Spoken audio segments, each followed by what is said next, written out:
Hello there, and welcome to my review of Resident Evil 3 Remake.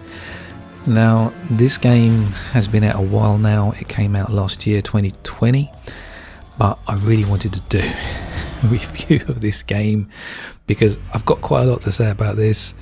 It's definitely not as good as Resident Evil 2 Remake, but it's still worth playing. It is still an excellent Resi game, but it could have been so much better, and that is the frustrating part about it. Now, Resident Evil 2 Remake was excellent. I don't normally score games, but I would give it a 10 out of 10. Like, it's that good. It's the best remake I've ever played. If you haven't played that, just go and play it. It's a brilliant game. I've got a full review of it. So yeah, I was really keen to play Resident Evil 3 Remake. Coming off the back of 2, I was really hyped for it, but I had waited for the reviews, and I did know that Resident Evil 3 Remake was not as well received. So yeah, I was quite intrigued to play the game myself and see how I felt about it. So yeah, I'm going to tell you the good and the bad. Now, to take you back a little bit, all the way to 1998, when Resident Evil 2 came out, the original, on the original PlayStation, the PlayStation 1. I really enjoyed it. I loved Resident Evil 2. I had a fantastic time with it. You could actually play as Claire or Chris, two different characters. It actually came on two different discs, one disc for Claire, one disc for Chris. Yeah, there's a lot of replayability there. Brilliant game. I thoroughly enjoyed it, played the hell out of it. And then a year later, in 1999, Resident Evil 3 Nemesis came out. So I was really hyped to play 3 and explore Raccoon City, but the streets were quite narrow and it was difficult to maneuver, especially with the sort of fixed third-person camera, and with the Nemesis chasing you around everywhere. He's like this character that just follows you everywhere, this bio weapon. It got quite frustrating in those narrow streets trying to avoid him, so I didn't actually enjoy it as much as 2. And years later I found out that Resident Evil 3 Nemesis was never meant to be a main entry in the series. It was meant to be more of like this little side project where they was exploring what they could do with the character from Resident Evil 2, the Tyrant. With Resident Evil Nemesis, they took that idea of you being sort of hunted and they really ran with it. But I found it a bit frustrating, as I say, in those narrow streets in Raccoon City. So I didn't really enjoy it that much. I hardly played it compared to Resident Evil 2. But it did feel rushed. It came out a year after 2. And I feel that history has repeated itself, because the remake of 2 came out in 2019, whereas the remake of 3 came out a year later, 2020, last year. And I feel exactly the same now about the remakes as I did as the originals. I feel that the remake of 3 has been rushed out. They didn't put as much work in it as they did the remake of 2. But that's not to say there isn't a lot to like about 3. The RE engine looks fantastic. The character animations are fantastic, especially Jill. She's well voice acted. The mocap for her face, she's very expressive in the cutscenes. The 3D models are excellent for the characters. And the opening part of the game is really strong. You have these really cool sequences, and you see the Nemesis. He looks even more menacing than ever, and he appears, in balls of fire, and really dramatic sequences. And you feel as though he's chasing you right from the start. You start off in Jill's apartment, and you just sort of walk around, and that's really a nice little bit, actually, Jill's apartment. And she has a little episode in there. I won't spoil it for you. But then the Nemesis appears and he starts chasing you, and it's really well done. Like, the sequences are excellent. You're running away from him, he's hounding you, and you think, oh my gosh, if the rest of the game's going to be like this, it's going to be really stressful. But eventually you get into Raccoon City and you start exploring, and one thing I really appreciated was the streets were much more open. They really opened things up. You've got more room to maneuver, so that when you do have an encounter with the Nemesis, it doesn't feel so restricted as the original. You've got more room to move, and you can escape him relatively easily in most cases. The one thing I was expecting was that the Nemesis would really hunt you all the time, like the Tyrant does in Resident Evil 2.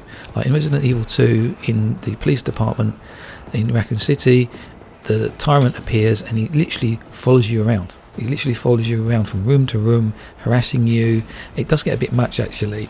And I thought with the Nemesis, if they do the same thing, if he's hunting you all the time, following you all the time, and you're trying to get puzzles done and trying to explore, it might not be that enjoyable. I was a bit worried that I wouldn't like the game at all. But it's not like that. I never felt like the Nemesis was hunting me, really. He just shows up at set points there's certain points where you just trigger an encounter with him. You can't kill him, obviously, you just have to sort of escape away from him, or you can knock him to his knees, and it's advisable to do that actually. If you just throw a grenade at him, he'll drop to his knees. Definitely save your grenades for the nemesis, and he would often drop a crate with a weapon mod in it, so it's worth doing that. And of course, dropping him to his knees gives you much more time to escape. A good tip here is to make full use of the dodge mechanic. Time your dodges as the nemesis tries to hit you, and you can avoid most of them. That dodge mechanic is key really to enjoying the game, using it and using it well. Now the game looks beautiful. Raccoon City, the streets are all dark and in disarray. You've got these neon lights glowing everywhere. There's lovely little touches to the game. There's little shops you can go into. There's a Mega Man shop you can go into. So there are lots of little touches here. Although it does feel a bit rushed out, there's still attention to detail here. It's still something you can sort of explore a little bit and enjoy all the references to the previous old games that Capcom have made. There's posters everywhere. So if you're familiar with Capcom and their sort of catalogue of games, you'll see a lot of posters that make you smile. Now, just to warn you, this game came out a year ago, so there will be some spoilers in here. No way. Now, there are some cool locations. There's a secret base, there's a little sewer section, there's obviously Raccoon City to explore, but it doesn't feel as expansive as it did in the original. Like, there isn't as many interconnecting streets in Raccoon City, and there's actually areas from the original game that are missing in the remake. There's the clock tower that's missing, there's a park area that's missing, there's a water treatment works that's missing. So they did expand certain areas, like the hospital is more expansive, and as I say, there's an extra area, the secret lab. But the fact that there's areas missing, yeah, that was surprising for a lot of people, because Resident Evil 2 Remake, they included everything from the original. Play as Claire, you play as Chris. They expanded on everything, improved everything. Nobody was disappointed by 2. But with 3, actually cutting areas, that was a big mistake, I think, and that's one of the reasons that it's not as well received as Resident Evil 2 Remake. Also, there was a choice system in the first game. At certain points in the game, there was branching paths, and you could choose which path to follow. And that gave great replayability to the game. So stripping that out, I just don't understand it. Why did they do that? Obviously, it saves them a lot of time and work, but that was a big aspect of the game, and not having that in there really limits the replayability. I mean, yes, they have some unlockable concept art, they have unlockable 3D models you can look at.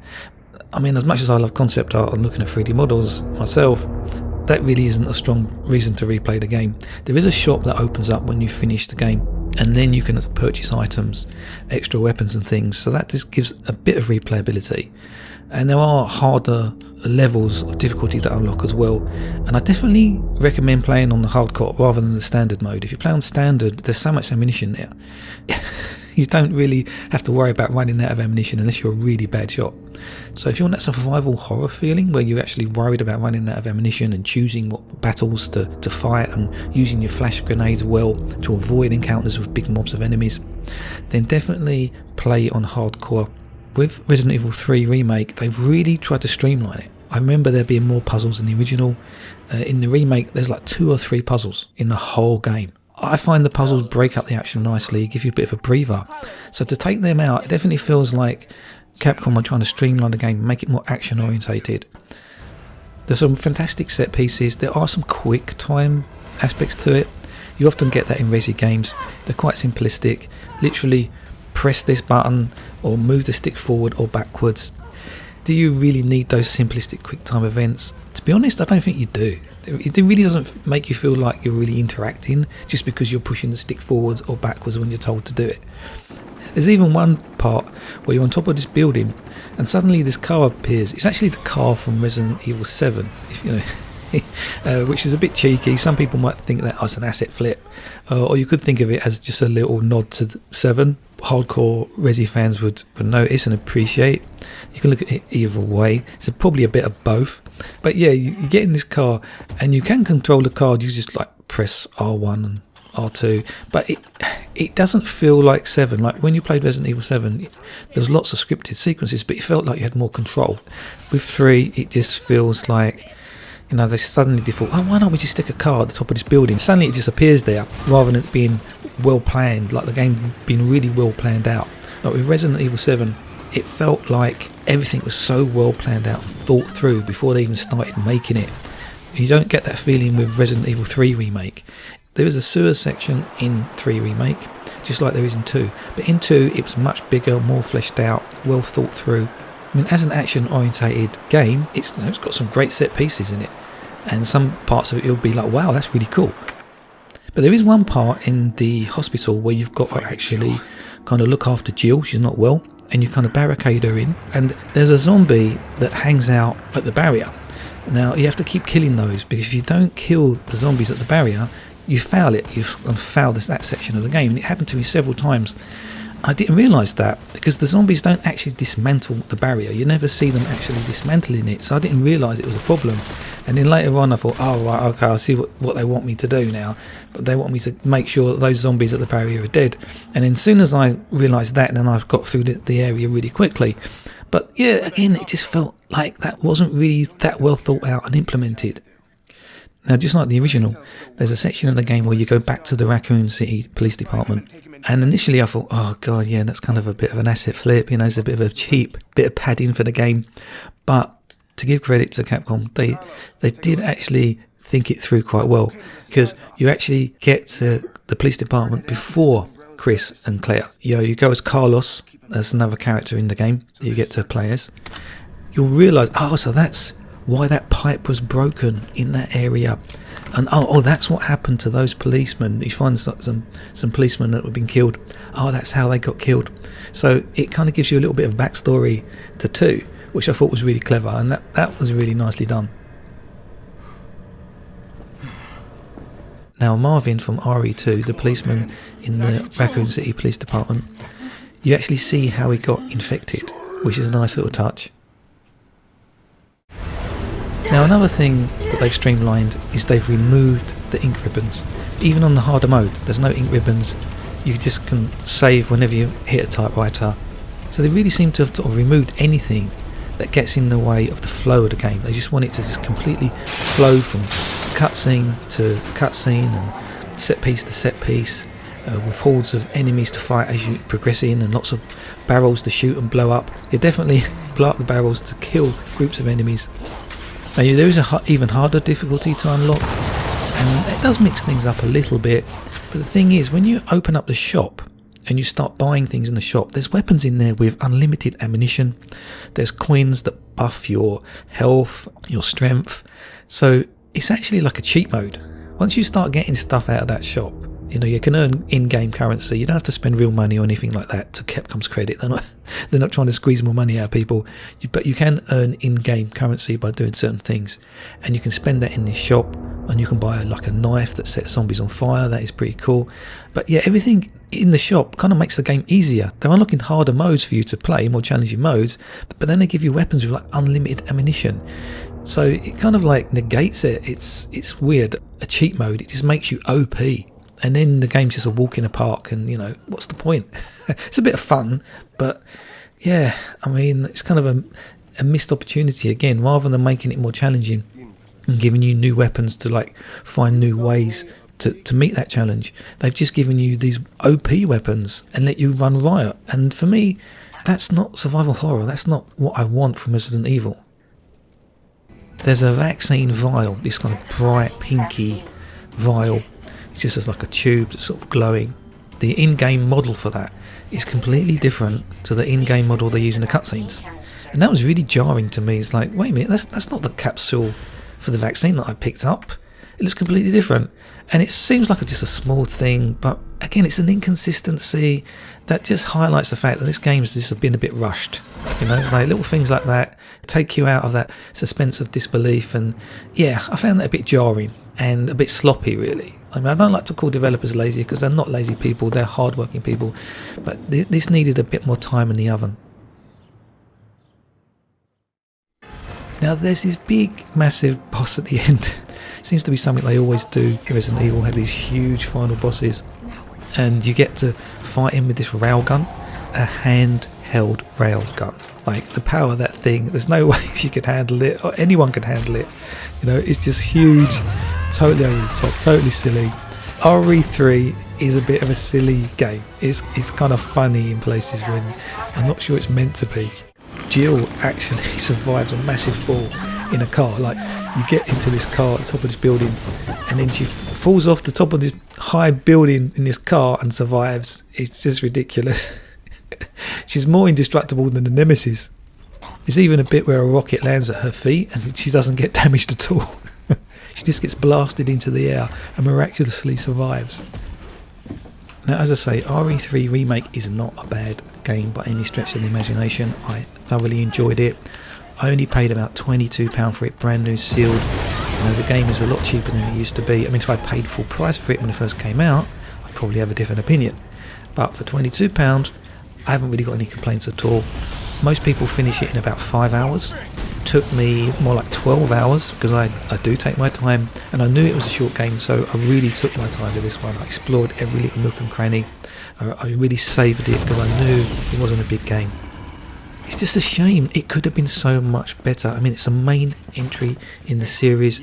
The original one was rushed, so for the remake to be rushed as well just seems such a missed opportunity. They had the opportunity to right a wrong here and spend more time on it and really flesh it out, and to have areas missing, that's just unforgivable.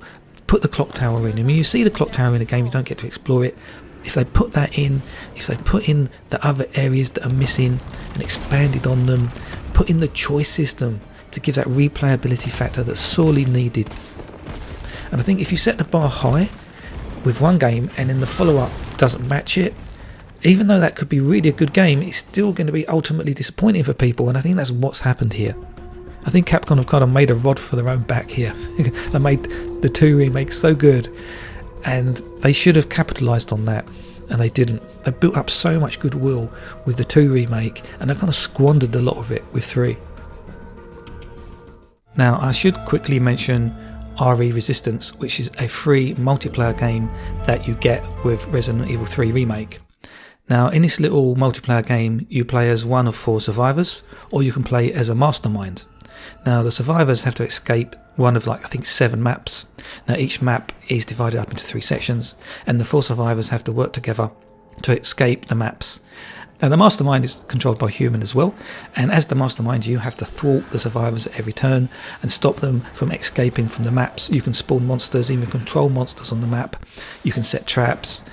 You can do all sorts of things, turn off the lights, and just be a complete nuisance for the survivors. As the mastermind, you look at everything through some security cameras. Now, the survivors can actually shoot and hack those security cameras. There's different survivors you can play as. They have different abilities. There's lots of room for customization here. There is a surprising amount of depth to this little multiplayer game. Now, I played about half a dozen games. You know, I did the tutorial, so I knew what I was doing. I really gave it a good shot, but I found it just wasn't for me. Often you were put with new players that didn't know what they were doing, some of who quite clearly had not done the tutorials. So that was really frustrating. But even when you play with more experienced people, higher ranked people, you're still getting each other's way. You're in these tight, constricted areas, monsters spawning in, and there's 4 of you, and you all tend to go around as a little group, just getting each other's line of fire, block each other's movement, close doors on each other, you know, not on purpose, but it's just, yeah, frustrating to play. I found it frustrating to play anyway. Maybe you'll have some fun with it. But what is even more frustrating is all the time and money and resources they put into making Resistance could have gone into making the actual main game, the remake, better. All that time and money could have gone into putting in the choice system and giving us the missing areas from the remake. That's what's really sort of frustrating. I mean, normally I don't like to poo-poo a company for trying something different and giving us like something extra, but how many people would have bought this if it wasn't free? You know, I would have passed on it for sure. Okay, thank you for getting this far. I do appreciate it. I really wanted to get all this off my chest. Finishing the game, I was just like, wow, they could have made it so much better. So frustrating. Okay, so thanks again for getting this far. If you like the video, as always, give me a thumbs up. That would be really appreciated. And if you haven't subscribed, then, you know, please think about it. I have quite a few videos that you can check out. Thanks for watching, and I'll catch you next time. Goodbye for now.